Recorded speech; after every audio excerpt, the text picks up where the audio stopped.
The money turned me to a monster. The money turned my noodles into pasta.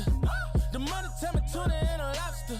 They wanna do me, I maneuver like a monster. Whoa. I put my jewelry on the feet.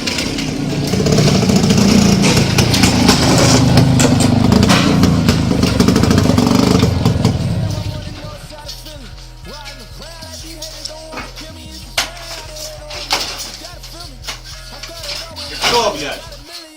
Здравствуйте, вы механик? Нет. А кто? Я его помощник, вот он. Механик? Как вас? Как вас зовут? Роман. Понял. В общем, нужно сделать мотоцикл. Шатается вилочка и шумит в моторе.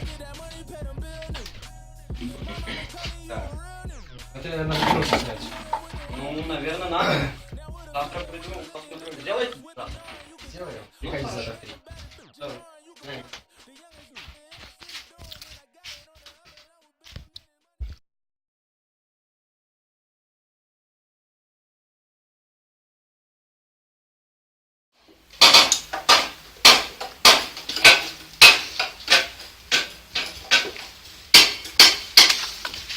Здравствуйте.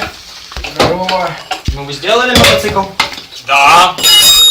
Ну, я надеюсь, вам на слово можно верить. Здравствуйте. Здрасте. Вот я сразу. Второй день стажа. Сразу Короче, расплачусь. смотри. Второй день. Цепь повесил, хуй знает, что я повесил, блядь. Колеса снял, потом, короче, нихуя не понял, обратно поставил. Ага. Ну, вроде все в норме. Ну вот, думаю, вам на слово можно верить. Держите. Сука, зубы не крепкие. Мало вы? Еще надо. Еще мало. Поеду проверять. Так. Так, ну нормально. Держи, посмотрим. Дайте, пожалуйста, дорогу, Роман. Давайте. Удачи.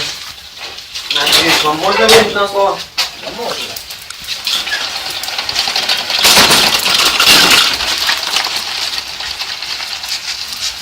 Удачного пути. Только не помоги.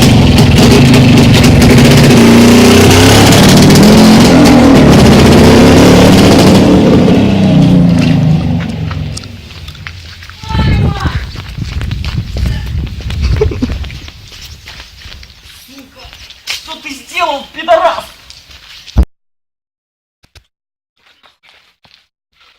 Ты что сделал, педик, блядь? Нахуй ты мне руль открутил, дебил, блядь. Проснись нахуй. Гони мне деньги, сука. Что ты мне сделал, пидор, блядь, а?